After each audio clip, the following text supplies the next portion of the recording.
in the village of Starlight Hollow, where every night the moonbeams would fall like silver ribbons and wrap the houses in a gentle, dreamy glow, lived a little boy named Leo.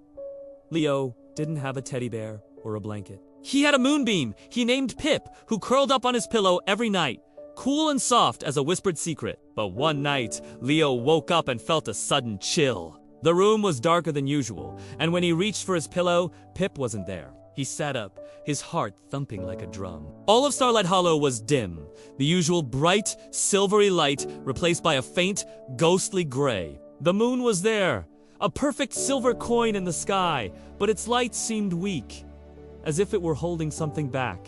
The moonbeams were missing. Leo knew something was wrong. He slipped out of bed, grabbed his special magnifying glass, the one that made everything look extra important, and tiptoed outside. He looked at the sky and saw the moon's face looked sad. He walked to the edge of the forest, where the wise old oak tree lived. The oak tree had seen 1,000 winters and 1,000 full moons. Wise oak, Leo whispered. The moonbeams are gone. Do you know where they went? The oak tree's leaves rustled in a tired sigh.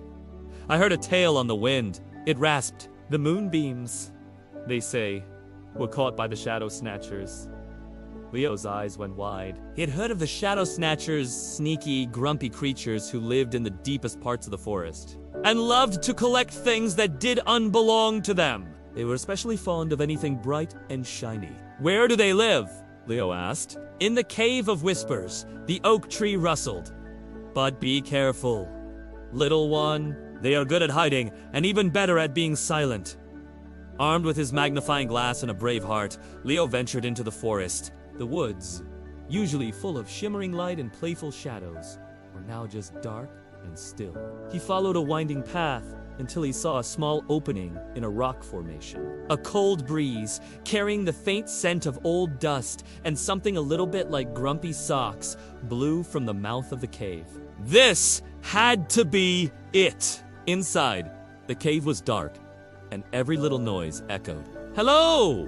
Leo called out. The only answer was the drip, drip, drip of water from the ceiling. He used his magnifying glass to look for clues, and that's when he saw it. A tiny, silvery thread caught on a sharp rock. It was a single, lost moonbeam. He followed the trail of silver threads deeper into the cave, and there he saw them. The shadow snatchers. They were small, gray creatures, and they were stuffing the moonbeams into large, dusty sacks. The moonbeams, still and silent, looked like sad, forgotten toys. The shadow snatchers didn't look happy, though. They were frowning and grumbling as they worked. "They're too bright," one grumbled. "They wiggle too much," another complained. Leo realized the truth. The shadow snatchers did know how to handle something as beautiful as moonbeams. They thought they could own the light, but all they were doing was making themselves miserable with it. Leo took a deep breath. "Excuse me," he said, his voice a little shaky but loud enough to be heard. The shadow snatchers froze. They had never had a visitor before. "Those moonbeams," Leo continued, "they don't belong in a sack. They belong in the night sky, lighting up the world." The biggest shadow snatcher, who had a particularly large frown, stomped his foot. "We found them. They're ours now." "But they make you unhappy?" Leo pointed out. "I see your frowns. They're too bright for your cave." He reached into his pocket and pulled out his lucky, shiny marble. "I have something that might work better for you." He tossed the marble toward the biggest shadow snatcher. It rolled on the ground, catching the little light in the cave and glittering brilliantly. The creatures stared at it, mesmerized. It was small, it was shiny, and it didn't wiggle. It was the perfect treasure for them. The big shadow snatcher picked up the marble and turned it over and over in his hand, a tiny smile starting to form on his face.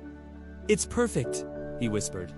Leo saw his chance. "If you let the moonbeams go, you can have all the shiny things I have. This marble, and this smooth rock, and this piece of glass I found, ...